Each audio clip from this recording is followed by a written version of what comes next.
الحمد لله بأهله والصلاة لأهلها أما بعد معزز علماء کرام،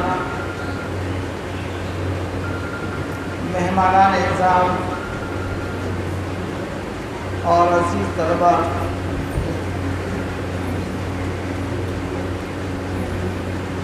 بڑی سعادت اور خوش نصیبی کی بات ہے کہ آج ہم ایک ایسی مجلس میں تشریف فرما ہیں جہاں پہ علماء کرام کے نورانی چہروں کو دیکھنے کا ہمیں شرف حاصل ہے، اور اسی کے ساتھ ساتھ مہمانان رسول سے ان کے چہروں کو دیکھ کر، ان کے نورانی جسم و جسم کو دیکھ کر ہمیں بڑی خوشی محسوس ہو رہی ہے، بڑی مسرت محسوس ہو رہی ہے۔ اس مبارک موقع پر میں خاص طور سے تشریف فرما جو علماء کرام ہیں اور مہمانان ہیں، آپ سب کا بہت ہی زیادہ دل کی گہرائیوں سے خیر مقدم کرتے ہیں، آپ کا استقبال کرتے ہیں اور امید کرتے ہیں کہ آپ جس طرح آج ایک معمولی فون پر آپ یہاں تشریف لائے اور ہماری حوصلہ افزائی فرمائی، آئندہ بھی آپ انشاءاللہ اپنی تکلیف کو گوارا کر کے، اپنی پریشانی کو جھیل کر یہاں تشریف لا کر ہم اساتذہ کرام کی حوصلہ افزائی ضرور انشاءاللہ فرمائیں گے۔ آج کی جو یہ بیٹھک ہے، اس بیٹھک میں دراصل ہمارے حضرت ناظم صاحب آپ حضرات سے کچھ خاص گفتگو فرمائیں گے۔ قبل اس کے کہ حضرت آپ سے کچھ کہے، حکم کی تعمیل میں ایک دو بات آپ کو عرض کر دینا مناسب سمجھتا ہوں۔ یہاں پہ علماء کرام بھی ہیں اور جماعت میں وقت لگائے ہوئے ساتھی بھی ہیں۔ آپ سب کو یہ بات معلوم ہوگی کہ ہمارے پاس اللہ تبارک و تعالیٰ کی طرف سے دیا ہوا سب سے بڑا انعام، ہمارے پاس اللہ کی دی ہوئی سب سے بڑی نعمت، سب سے بڑی نعمت کیا ہے؟ کیا بولیے؟ ہمارے پاس اللہ کی دی ہوئی سب سے بڑی نعمت ایمان کی نعمت۔ اللہ تبارک تعالیٰ کے پاس جتنی نعمتیں ہیں، ان تمام نعمتوں میں سب سے بڑی نعمت ایمان ہے۔ اللہ نے اپنے کرم اور فضل سے وہ ایمان ہم تماموں کو بغیر مانگے، بغیر درخواست کیے ہم سب کو عطا فرما دیا ہے، یہ اس کا احسان ہے۔ اب اس ایمان کو بچا کے رکھنا ہے اور اس کو لے کے جانا ہے۔ اس ایمان کو موت تک بچائے رکھنا ہے، اس لیے کہ آگے کا جو مرحلہ ہے وہ ایمان ہی پر اس کا سارا دار و مدار ہے۔ اگر ہمارا ایمان سلامت ہے، ہمارا یقین سلامت ہے، تو آگے کے مرنے کے بعد کے سارے حالات اسی حساب سے اچھے ہو جائیں گے۔ اور اگر ہمارے ایمان میں کمی یا ہمارے ایمان میں کوئی نقص پیدا ہو جائے تو پھر آگے کا جو مرحلہ ہے وہ خطرہ سے خالی نہیں ہوگی۔ تو ہم سب کو اپنے ایمان کو بچانا ہے، اپنے یقین کو بڑھانا ہے، اور یہ ایمان اور یقین بڑھے گا کیسے؟ بس وہی ہم کو جاننا ہے۔ ہمارا ایمان اور ہمارا یقین کہ جو کچھ ہوتا ہے اللہ ہی سے ہوتا ہے، اللہ اپنے غیر کے بغیر جو چاہے سو کر لے سکتا ہے، لیکن ہم اللہ کے بغیر کچھ نہیں کر سکتے ہیں۔ یہ یقین، یہ ایمان، یہ یقین ہم سب کو اگر مل سکتا ہے تو وہ مساجد سے مل سکتا ہے۔ اگر ہمارا ایمان بن سکتا ہے، اگر ہمارا ایمان بنے گا، ہمارا یقین بنے گا، تو صرف اور صرف مسجد کے ماحول سے بنے گا۔ اس لیے میں آپ تمام حضرات سے یہ درخواست کرتا ہوں کہ ہم سب اپنے ایمان کو، اپنے یقین کو خوب سے خوب مضبوط اور مستحکم بنانے کی کوشش اور فکر کریں، یعنی مسجد کے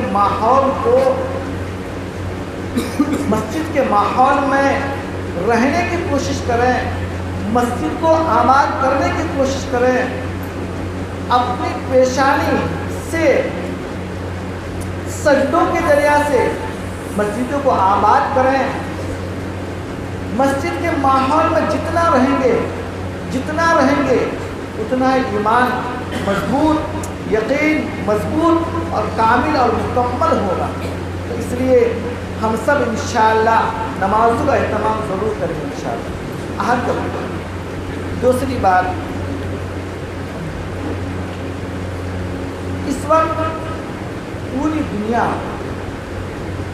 دنیا کے جتنے اسلام دشمن طاقتیں ہیں، پوری دنیا میں اسلام کے جو مخالف لوگ ہیں، مسلمانوں کے جو مخالف لوگ ہیں، یعنی اسلام دشمن طاقتیں، مسلمان دشمن طاقتیں، یہ لوگ اس بات کو مکمل طور پر جان چکے ہیں کہ اس روئے زمین پر سے، اس دنیا سے مسلمانوں کو اس وقت تک ختم نہیں کر سکتے ہیں، مٹا نہیں سکتے ہیں جب تک کہ اس کے دل کے ایمان کو کھینچ نہ لیں۔ جب مسلمانوں کے دلوں سے اس کے ایمان کو پورے طور پر کھرچ لیں گے، نکال باہر کر دیں گے، بس اس دن مسلمانوں کا خاتمہ ہو جائے گا، اس دن سے مسلمان ختم ہو جائیں گے۔ میرے بھائیوں، میرے بزرگوں، ہم سب فکر اور کوشش کریں کہ اللہ کی دی ہوئی یہ نعمت، اللہ کا دیا ہوا یہ انعام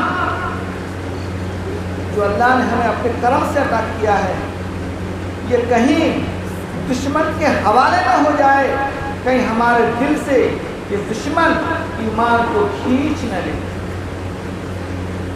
اس کی حفاظت کے لیے مسجد کے ماحول کو اپنا ماحول سمجھ کر اس میں رہنے کی کوشش کریں۔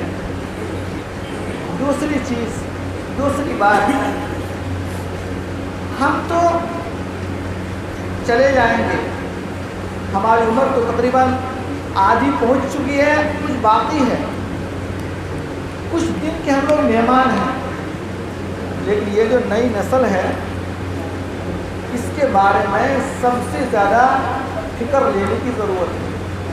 ہر آنے والا دن گزرے ہوئے دن کے مقابلے میں بھیانک ہو رہا ہے، ہر آنے والا دن پچھلے دن کے مقابلے میں خطرناک ہو رہا ہے، بہت ہی زیادہ خطرناک ہو رہا ہے۔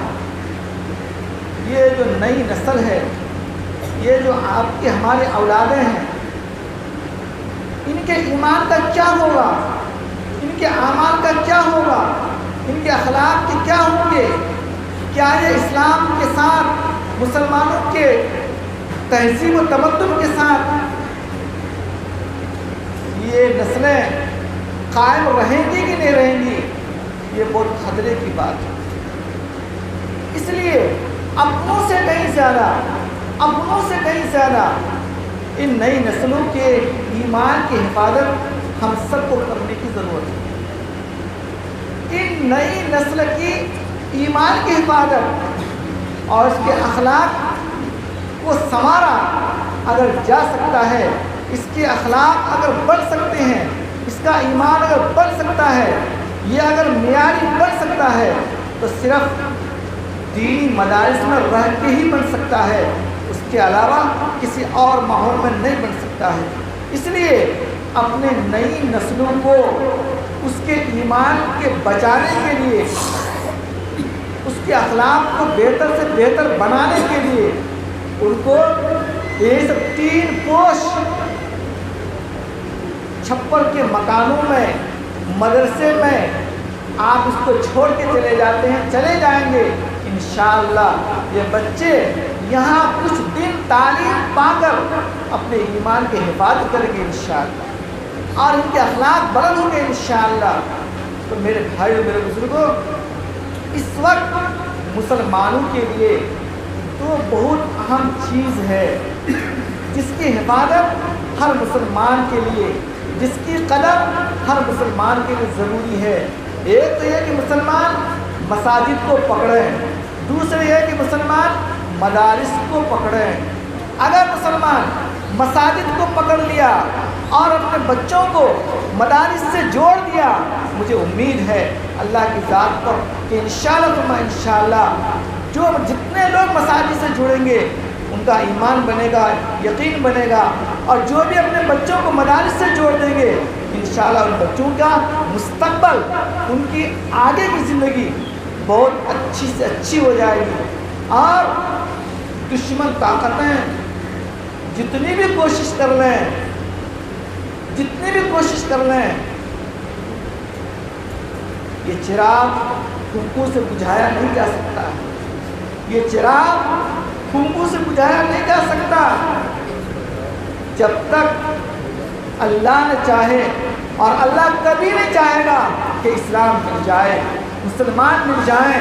اس لیے میرے بھائی، میرے بزرگوں، ہم اپنے آپ کو مسجدوں سے جوڑ لیں، ہم اپنے بچوں کو مدارس سے جوڑ لیں، انشاءاللہ ہم بھی اچھے ہوں گے، ہمارے بچے بھی اچھے ہوں گے۔ ابھی رات کو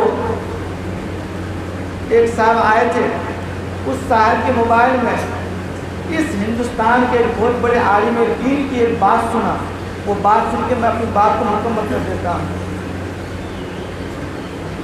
حضرت مولانا خلیل الرحمن سجاد ندوی نعمانی دامت برکاتہم العالی، جو خلیفہ ہیں حضرت مولانا سید پیر ذوالفقار علی نقشبندی دامت برکاتہم العالی کے، حضرت مولانا خلیل الرحمن سجاد نعمانی دامت برکاتہم ایک مجلس میں بیان کر رہے ہیں، اور وہ ایک صاحب کے حوالے سے بیان کر رہے ہیں۔ وہ صاحب جناب محمد رسول اللہ صلی اللہ علیہ وسلم کو 2 مرتبہ خواب میں دیکھا۔ خواب دیکھنے والے نے خواب بیان کیا۔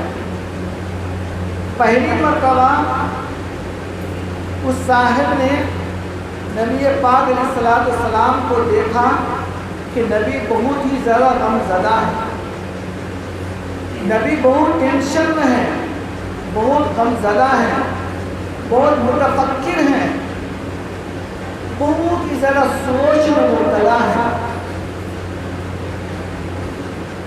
پھر نبی پاک علیہ الصلوۃ والسلام نے اس خواب دیکھنے والے سے مخاطب ہوئے اور کہنے لگے کہ میری امت نے میرے دین کو اٹھا لیا ہے، میری امت نے میرے دین کو اٹھا لیا ہے۔ میرے بھائی، میرے بزرگوں، کیسا ہیں ہم امت،